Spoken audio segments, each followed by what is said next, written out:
I'm Julianne Pelusi with Paul Hamilton. Paul, the Sabres have 7 games left, and after Saturday's win over the Philadelphia Flyers, they are right back in the mix. And that is so crazy after earlier in March, they lost 8 of 9 games. What have they been doing right? And is there a little bit of pressure off that's kind of helping them play a little better? They've just gotten hot. They're a streaky team and have been all year. Now here they are. They've taken 9 out of 10 points. On back-to-back weekends, they've won both games in back-to-back games. That's something that's not easy to do, but they've been able to do it and show, okay, we've got the stamina to be able to do it. So they've put themselves back in the picture. And before Tuesday's game in Florida, the biggest game of their NHL careers was against the New York Islanders in March. They didn't pass that test, but what did you learn from it? Because now you've got a bigger game. Now, this is the biggest game of your young NHL career for a lot of these players against the Florida Panthers. You have to win it. If you lose it, you're not mathematically out, but you're basically out. So you have to win this game. So what did you learn from that big game you played in March, and what can you take into this one with the Florida Panthers? So if they do lose that game to Florida on Tuesday night, that's like the 8th beginning of the end for this season, if you look at Twitter.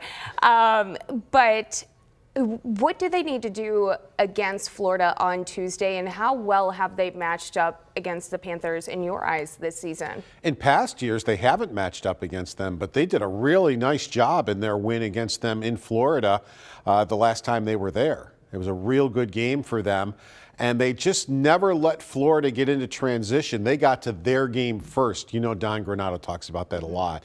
It sounds so simple, but they got to their game first, and they frustrated the Panthers and really played one of their better games, I thought, against them, and showed that, hey, you know, we can play with you, we can frustrate you, and we can play our game against you, and that's what they're going to have to do. Plus, you have to get good goaltending.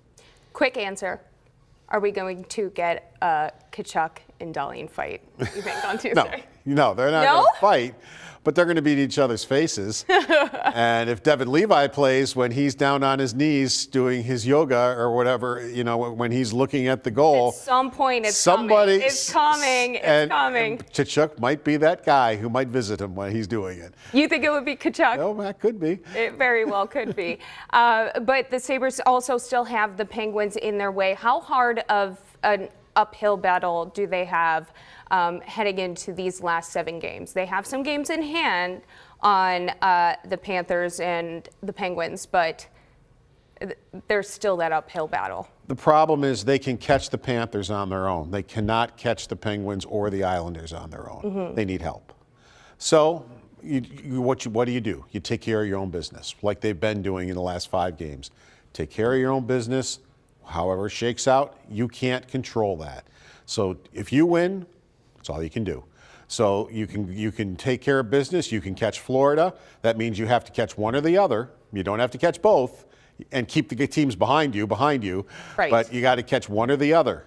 So you'll need a little bit of help to do that.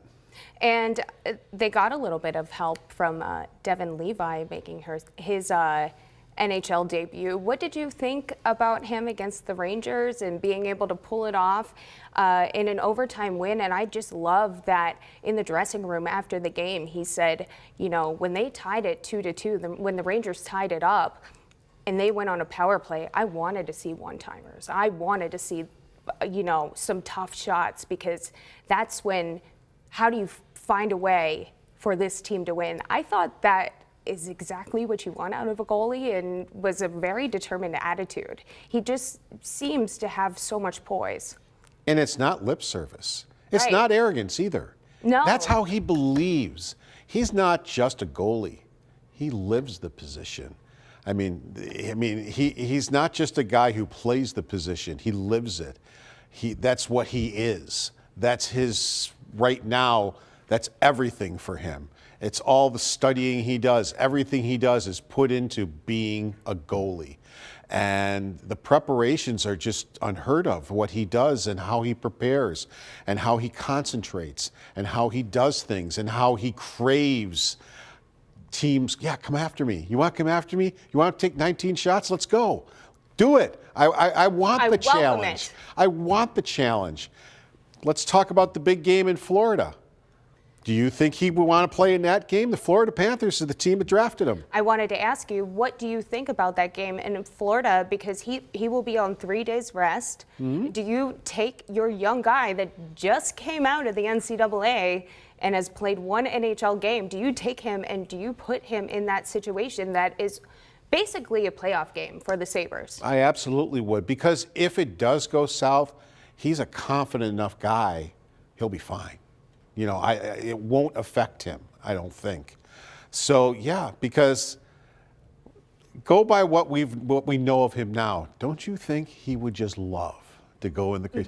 You think if he wants Panarin to be wide open in the slot so he can make a save just on Panarin, ripping one to him. Yeah. Don't you think he wants to go in a playoff situation to the team that decided, you know what, we'll take Bobrovsky and Knight over you, so we're going to trade you to the Buffalo Sabres?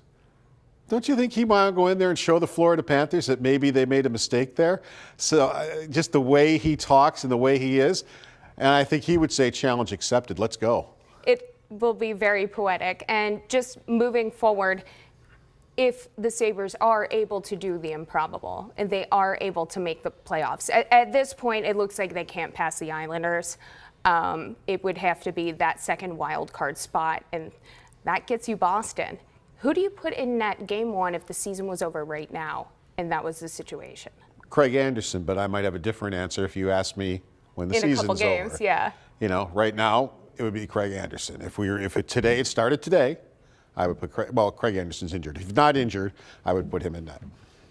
Well, you need a little experience sometimes, but we'll see what kind of experience Devon Levi can get over the next few games. And gosh, I mean, I want to see him in net on Tuesday night against the Florida Panthers, and I think you feel the same way. Oh, yeah, absolutely. And as I said, if it goes south, I think he'll be fine. He is not a guy that's going to brood.